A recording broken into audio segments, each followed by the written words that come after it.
사랑하는 성도 여러분, 인생을 살아가다 보면 사방이 꽉 막힌 것 같은 고난의 자리에 처할 때가 있습니다. 인간의 힘으로는 도저히 빠져나올 수 없는 영적, 환경적 절망의 순간들을 마주할 때가 있다는 것이지요. 오늘 본문 시편 107편은 그 고난의 현장 한가운데를 지나갔던 인간의 다양한 실패와 그리고 절망의 모습을 보여주고 있습니다. 그러나 시편 기자는 거기서 멈추지 않고 그 모든 고난의 빗장을 깨뜨리는 위대한 은혜의 열쇠를 우리에게 소개해 주고 있습니다.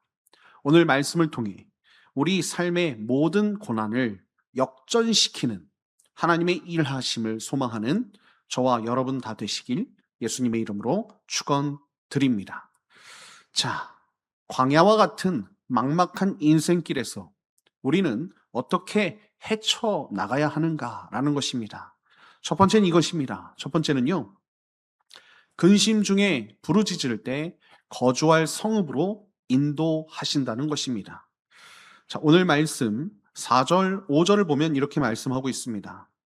그들이 광야 사막길에서 방황하며 거주할 성읍을 찾지 못하고 줄이고 목이 말라 그들의 영혼이 그들 안에서 피곤하였도다 라고 말씀하는 것을 볼 수 있습니다.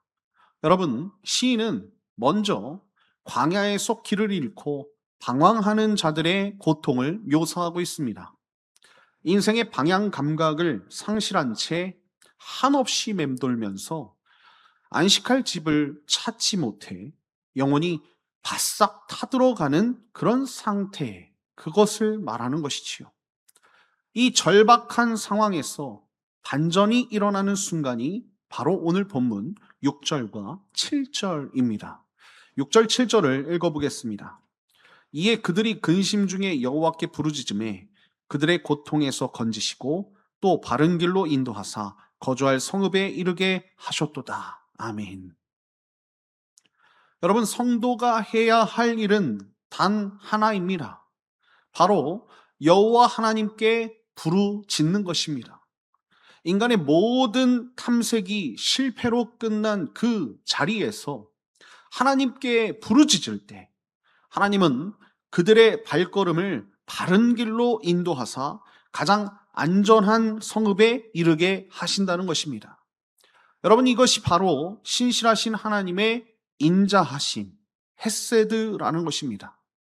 하나님은 언약 백성의 탄식을 결코 외면하지 않으신다는 거예요.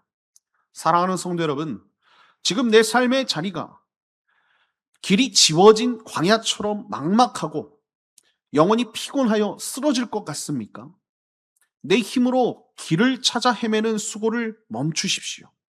그 자리에서 역사의 주관자이신 하나님께 기도하십시오. 길 없는 광야에 길을 내시는 분이 우리 하나님이시라는 것을 여러분들이 깨달으십시오. 가장 선한, 가장 좋은 길로 분명히 우리를 인도해 주실 줄 믿습니다. 주님의 신실한 은혜를 신뢰하는 저와 여러분 다 되시길 예수님의 이름으로 축원드립니다. 도저히 헤어나올 수 없는 흑암과 결박 속에 갇혔을 때 그렇다면 우리는 무엇을 해야 할까요? 두 번째는 이것입니다. 두 번째는요, 환난 중에 부르짖을 때 논문을 깨뜨리고 자유를 주신다는 것을 우리는 깨달아야 할 줄 믿습니다. 여러분, 오늘 본문 10절과 11절을 보면 이렇게 말씀하고 있어요. 10절, 11절입니다.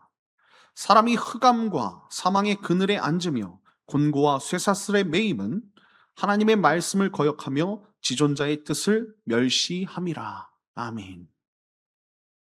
여러분, 두 번째 장면은 깊은 감옥에 갇힌 그 사람들의 모습이 나타납니다.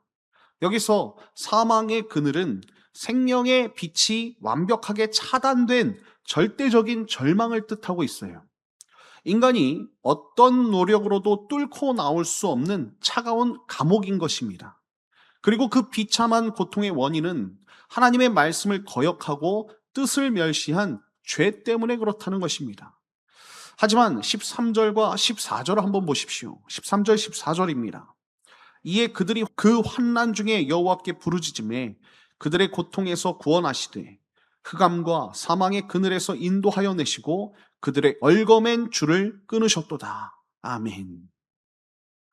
여러분, 비록 자신의 죄로 인해 찾아온 징계의 고통일지라도 그들이 환난 중에 마음을 낮추고 겸손히 하고 부르짖을 때, 기도할 때 하나님께서는 뭐 하신다?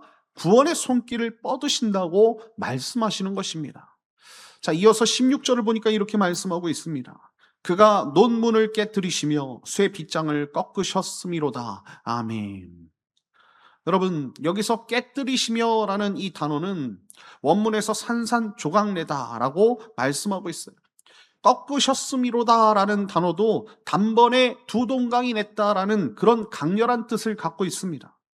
여러분, 안에서는 절대 열 수 없는 그 문을 하나님께서 맹렬한 힘으로 직접 깨뜨리시고 꺾어버리시고 두 동강이 내버리시고 침투하신 거예요. 사랑하는 성도 여러분, 우리는 때로 자신의 잘못과 실패로 인해서 깊은 수치와 죄책감의 사슬에 매여 있을 때가 있습니다. 내가 지은 죄 때문에 하나님이 내 기도를 안 들으실 거야 라고 하면서 낙심의 자리에 주저앉을 때가 있다는 거예요. 여러분, 그러나 낙심으로 주저앉지 마십시오. 언약을 깨뜨린 자에게도 먼저 손을 내미시는 우리 하나님이시라는 거예요. 그 주님의 인자하심을 의지하시라는 것입니다. 환난의 자리에서 우리가 주님을 바라보며 그 인자하심을 바라보며 내가 언약을 깨뜨렸을지라도 주님 앞에 다시 부르짖는 저와 여러분, 하나님의 거룩한 성도 되길 예수님의 이름으로 축원드립니다. 어리석은 죄악으로 인해 사망의 문턱에 이른 자에게 어떤 구원의 손길이 이르는가? 자, 마지막 세 번째는 이것입니다. 고통 중에 부르짖을 때 말씀을 보내어 고치고 건져내신다는 거예요. 자, 오늘 말씀을 보겠습니다. 오늘 말씀 17절, 18절을 보겠습니다. 미련한 자들은 그들의 죄악의 길을 따르고 그들의 악을 범하기 때문에 고난을 받아 그들은 그들의 모든 음식물을 싫어하게 되어 사망의 문에 이르렀도다 라고 말씀하는 것을 볼 수 있습니다. 여러분, 세 번째 장면은 미련한 자들입니다. 하나님을 아는 지식을 거부하고 완악하게 죄를 짓다가 결국 몸과 영혼이 병들어서 음식물도 거부한 채 사망의 문턱까지 이르게 된 비참한 모습 아니겠습니까? 이 절망의, 이 죽음의 시면 속에서 성도들이 다시 부르짖을 때 하나님께서 행하신 기적이 20절에 나타나고 있습니다. 오늘 본문 20절입니다. 그가 그의 말씀을 보내어 그들을 고치시고 위험한 지경에서 건지시는도다. 아멘. 여러분, 하나님은 당신의 말씀을 마치 특사처럼 파견하시는 것을 볼 수 있어요. 보내신다라고 말씀하고 있지 않습니까? 여러분, 그 말씀은 단순한 문자가 아닙니다. 독립적인 생명을 가지고 움직이는 맹렬한 은혜의 에너지라는 거예요. 그 말씀이 죽음의 심연까지 뚫고 내려가서 존재 전체가 병든 자들을 치유하고 무덤에서 건져내시는 것 아니겠습니까? 여러분, 이 말씀의 치유는 훗날 말씀이 육신이 되어 오신 예수 그리스도의 십자가 대속을 통해 완벽하게 성취되는 줄 믿습니다. 사랑하는 성도 여러분, 인간은 영적으로 전적 타락 그리고 무능해서 스스로 치유할 힘이 없다는 것을 여러분들이 잊지 마십시오.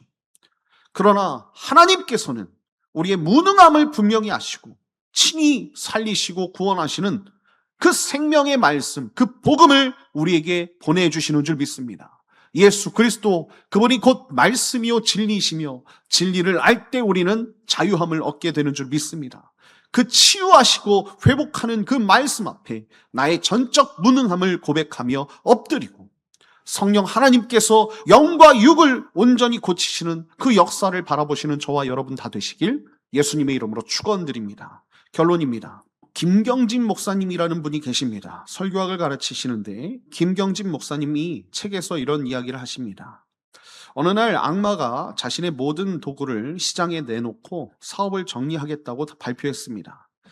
시장에는 시기, 질투, 증오, 속임수 등 인간을 무너뜨리는 수많은 무서운 도구들이 매력적으로 진열되어 있었습니다. 그런데 한쪽 구석에 언뜻 보기에는 아주 평범해 보이지만 가장 낡았고 가격은 상상할 수 없을 정도로 비싸게 매겨진 쐐기 모양의 도구 하나가 있었습니다. 누군가 악마에게 그것이 무엇이냐고 묻자 악마는 이렇게 대답해요. 이것은 낙담입니다. 실망이라고도 부르지요. 왜 그렇게 비싸게 파느냐라고 질문하니까 이 악마는 아주 교만하게 말을 합니다. 저에게는 이 도구가 가장 유용하기 때문에 그렇습니다. 다른 어떤 도구로도 사람의 마음에 들어갈 수 없을 때 저는 낙담이라는 쐐기를 박아서 틈을 냅니다. 그 틈이 벌어지면 다른 도구들은 제 마음대로 사용할 수 있습니다. 무엇보다 사람들은 이 낙담이 내가 쓰는 무기라는 사실을 잘 모르기 때문에 가장 비싸고 무서운 도구입니다. 그 말을 듣던 사람이요, 다시 이렇게 묻습니다. 자, 그렇다면 이 낙담이라는 도구가 통하지 않는 사람도 있습니까? 라고 질문을 해요. 악마는 한참을 망설이더니 아주 기어 들어가는 목소리로 이렇게 대답합니다. 감사하는 사람에게는 이 도구를 절대로 사용할 수 없습니다. 내가 이 사업을 그만두려는 진짜 이유도 바로 감사하는 사람 때문입니다. 사랑하는 성도 여러분, 우리가 고난의 한복판에서 기도하지 못하고 쓰러지는 이유가 무엇입니까? 환경의 어려움 때문이 아닙니다. 사탄이 우리 마음에 아주 은밀하게 박아놓은 낙담이라는 그 낙심이라는 쐐기 때문에 그래요. 이제는 끝났다. 더 이상 내게 살 길이 없다라는 그 낙담의 틈이 벌어질 때 우리 영혼은 완전히 무너져 내리고 만다는 것입니다. 오늘 본문은 이렇게 말씀하고 있어요. 22절에 감사제를 드리며 노래하며 그가 행하신 일을 선포할지로다. 그렇습니다. 낙담의 쐐기를 산산조각 내는 강력한 은혜의 열쇠는요, 바로 하나님의 선하심을 기억하며 올리는 부르짖음과 감사인 줄 믿습니다. 오늘 하루 내 영혼을 옥죄는 모든 낙담을 미련 없이 예수 그리스도의 이름으로 끊어내시길 바랍니다. 사방이 막힌 그 자리에서 눈을 들어 전능하신 하나님께 부르짖고 인자하심이 영원하신 우리 주님 앞에 감사의 찬양을 올려드림으로써 논문이 깨어지고 쇠빗장이 꺾이는 구원의 기적을 경험하는 저와 여러분 다 되시길 예수님의 이름으로 축원드립니다.